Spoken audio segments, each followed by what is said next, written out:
Well, good morning, you fine. Well, I'm going to start that over. That's weird. Good day to you all. I hope everybody is having a wonderful, wonderful Saturday. Sorry, I feel a little bit weird right now because for me, I'm recording this at night for the first time. So it's funky to say good morning, but sun is up. We're ready to go. I promise I will only bore you very quickly with one teensy tiny little side note before we wiggle our way into today's episode. So last Monday, my good friend and coworker happened to leave for an 8-day road trip. And guess who she has to pet sit?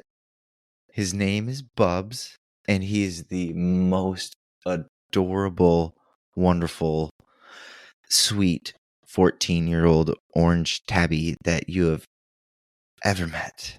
I know everybody loves their own pets the most. I have too, I get it. But oh my goodness, he's just so squishy and cuddly, and he's like a dog. Comes when you call his name, you know. He'll cuddle with you when you're watching TV. I'll even leave him outside by himself while I eat, and he comes in just on his own accord. I mean, how lucky am I? And I've been itching to get my own cat for the past few months. I know I probably shouldn't yet, just to save up a little bit more, but this will definitely help satisfy those urges that I currently cannot afford.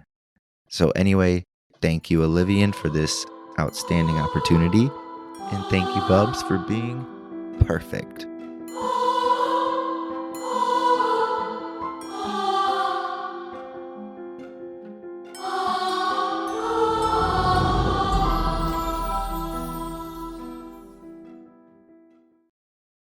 Okie dokie. If you've listened to any of the past 3 or 4 episodes, you'll know that they're all pretty dark. I didn't plan on it, truly, but every one of those cases has had death and sexual assault of children, which I know can be a lot, and it was for me. So this week, I made it a point to take a step away from all that gruesomeness and cleanse our palates with something a bit more light. Today, we dive into the depths of a haunted lake. Now, I know that the amazing ladies over at Morbid have done a very similar thing, multiple episodes, as I'm sure plenty of other podcasts have as well. But shite, there's a lot of lakes out there. A lot of them claim to be haunted. And as it so happens, when I moved from Minnesota, the land of friggin' 10,000 lakes, to the East Coast, I ended up only 50 miles away from a lake with quite a spooky, scary history. So, my sources today come from an article in the New Hampshire magazine by Marshall Hudson, an article by Janice Brown from an odd name, but Cow Hampshire blog, plus one more by Emmanuel Kingsley from A2ZAnimals.com. Roughly an hour's drive outside of Boston in Hillsborough County, New Hampshire. There's a body of water referred to as Haunted Lake, and it has been by the locals for hundreds of years. Although it's closer to an actual pond in size, this haunted lake never seemed to have an original name before its reputation spread. With no official date, I can't be certain, but the first mention of Haunted Lake, and possibly its origin story, predates the 1740s.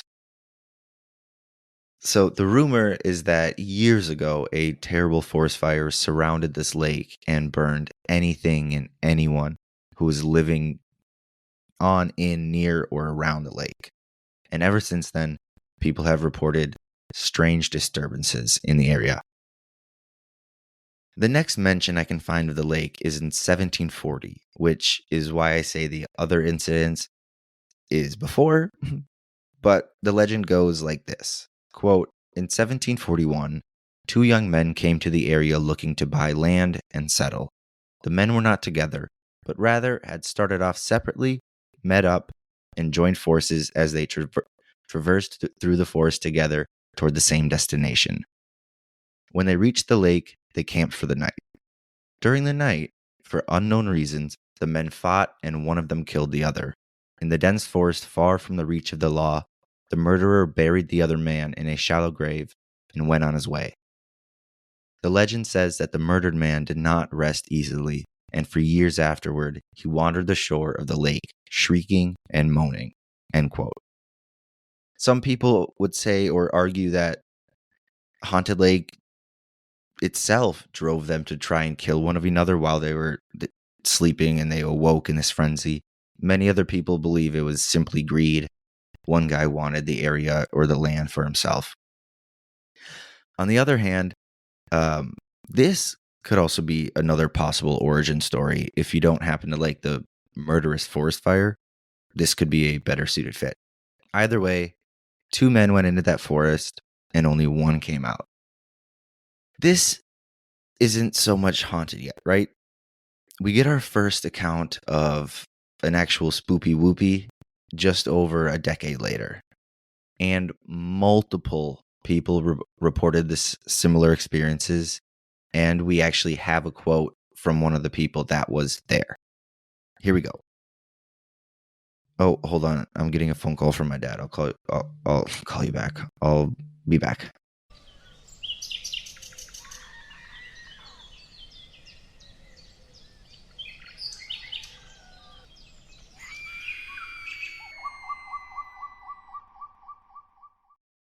Well, I'm so sorry. Where was I? Um, yeah, well, my mom and dad just called to catch up, but before I hung up, my mom goes, "Did you hear there's an escaped convict on the loose? Did you hear how he did it?" And then she describes some like Spider-Man thing climbing up the walls and getting out through the roof. Anyways, we were talking about a haunted lake. Here we go. That's where I was. In 1753, a land surveyor named Matthew Patton was hired for a job involving a town borderline and plotting land suitable for future farming. It just so happened that this town boundary ran right through the haunted lake area. And during this job, Patton and his men ended up camping for a single night on the banks of the lake. However, none of them slept a wink that night. Apparently, the crew was, quote, kept awake all night by mysterious groans and screams of anguish as if made by someone in mortal agony. By daybreak, the surveyors in his... What the frick is wrong with me? By daybreak, the men under his employment had endured enough. They packed up and headed back to Bedford, and nothing Patton could do or say would persuade them to stay and finish their work. End quote. Obviously, after 200 plus years, the stories can be misconstrued or embellished, or sometimes people are simply reaching for some limelight. So maybe this is all hoopla, but I'm tempted to believe it. I don't know, maybe I'm gullible. But there is, however, one more thing to back up these ghost stories, essentially. So Matthew Patton's diary had been tracked down and recorded. He kept a surveyor diary of all the land and maps and blah, blah, blah, blah, blah. In this diary, he wrote about that specific night. Quote, "Soon after darkness set in, there commenced groanings and shrieks, as if a human being was in distress, and these continued, most plaintive and affecting, till nearly morning." End quote. So whatever those big words mean at the end, he was clearly, he could be lying, but he said he experienced the shrieks and the groaning. Whether you believe in this man's words or not, I think it does add another creepy element to the story, right? The next mention of people trying to inhabit this haunted lake comes in 1780. David Scobie and his family moved to the banks moved to the lake and built a water-powered sawmill on the bank. He, David Scobie, is said to have been well aware of this reputation, but it wasn't enough to scare him off. During the construction of this mill, Scobie unearthed the almost fully intact skeleton of a man, and still he continued his work. The skeleton itself has two theories. One, it could have possibly came from the man in the 1740s who had been murdered by the other strange man in the night that we previously talked about. Or number two, and this comes from the New Hampshire magazine. I'll kind of set the scene here before I get into the quote, but apparently there was two people working as a trapping or a hunting team, and they were now using this area. First time there, blah, blah, blah. Here we go. Quote, the partners set out two trapline circuits, one in the vicinity of Haunted Lake and the other up the south branch of a river. Each trapper took one circuit, walking the same lines each morning. They checked their traps and returned to camp in the afternoon. One day, the trapper with the Haunted Lake circuit failed to return, and his partner, fearing trouble, set out in search of him. Near the shore of the Haunted Lake, he was startled by a fierce growl and saw a huge mountain lion standing over the dead body of his friend. The trapper shot and killed the lion. Believing that these cats hunted in pairs, he feared he would soon have to deal with its mate, so the trapper hastily buried his friend and returned to insert really hard town name. The legend suggests that this story accounts for the skeleton later found at David Scobie's sawmill. End quote. Now, this is probably a much more reasonable explanation, but that's no fun. There's more, don't worry. Fortunately for our story today, the lake, and unfortunately for the people, but this haunted lake continued to swallow more victims over the years. In 1810, a 15-year-old boy drowned in the shallow waters. Only 6 years later, another young boy named Samuel Allen drowned in the lake as well. And then again, 8 years later in 1824, a 55-year-old man who may or may not have been struggling with mental illness also drowned in the haunted waters. Continuing this track record, 6 years later, it took a fourth drowning victim named Nathaniel. Now, I have a theory. And I don't know if I want to say it now or after. Okay, so my theory is this. We heard nothing of any drowning victims before David Scobie started building his sawmill, right? And let's just roll with it that the lake is haunted. It's this entity of its own, right? Okay. So by the time he starts the sawmill, 1, 2, 3, 4 people have drowned almost perfectly 6 years apart from each other. Okay? Obviously a little bit off. And then, so after this drowning victim named Nathaniel died in, 1829. But the most odd happening of all is with David Scobie himself. That same year, after almost 50 years living on Haunted Lake, David Scobie became a victim himself of the lake. What happened as the only man to ever not give in to the lake's spooky reputation, Mother Nature, or Haunted Lake, finally had to show him who's boss. Here's the end of my theory. He died in the lake, right?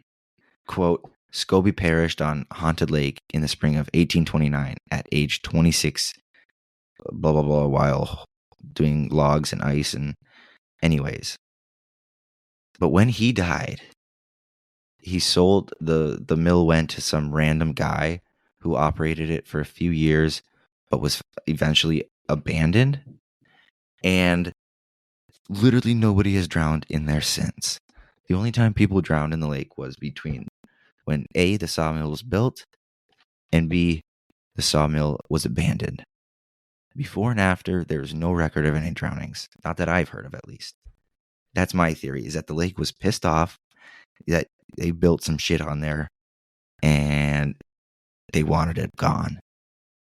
And so after the mill was eventually abandoned, after Scobie had died, this essentially marked the end of Haunted Lake. And until recently, the 1950s, 100 years later, give or so, it remained abandoned.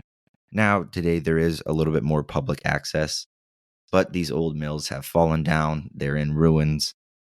And the legend of Haunted Lake still lives on very strongly among locals and in history. I mean, 50 miles away from me, I'm going to have to visit it, right? There's no excuse. I mean, it's literally an hour's drive.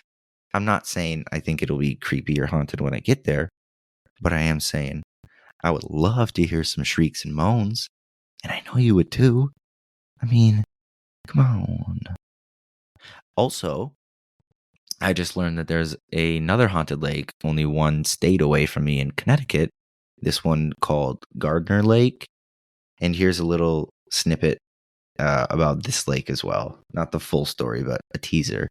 Quote, "It all started in 1895 when a man who lived around the lake decided to move to the east of the lake. So from the west side to the east side of the lake. But instead of building a new house across the lake, he moved the entire building. How? He waited for the lake to freeze, then pushed it over to the other side. Unfortunately, the ice broke during the process, and the house, with all of its belongings, including his piano, sank. And that's how this grand piano got under the water. So, if you visit Gardner Lake, listen carefully, and on a quiet day, you maybe will hear the tunes of a piano playing." End quote. I mean, how cool is that? A creepy underwater piano music? Or, I guess I found this out too. Lake Superior is haunted? I mean, I grew up there and had no gosh darn clue. It claims that there's just countless victims from these hundreds of shipwrecks, and they haunt the lake and surrounding lighthouses. For example, in 1927, quote, about 22 lives were lost with the Canadian Lake Freighter. The steamship wasn't found until 50 years later, and divers claim that there was a mysterious body strung along a mysterious body that strung along with them during the search. Underwater. All of these spooky, scary stories carry on the legend of Lake Superior as being haunted, and I want to dive into that. Spoopy Goopy. Why did I write Spoopy Goopy? Okay, so before I end this, I know I was kind of all over the place today. A little bit there, a little bit here. Episode got, I don't want to say interrupted. I had a good phone call with my pops, but split into two. So I was kind of all over the place. I apologize. It is what it is. Let me know what you thought about this episode. Maybe next time I do a double lake feature or a couple haunted things together and make a little longer episode. That could be fun, I guess. Who knows? Anyways, it's the sun went down and I'm itching to go pee pee poo poo. Plus, it's about time to go let the world's cutest kitty outside to go run around. Okie dokie. Toodaloo. I love you.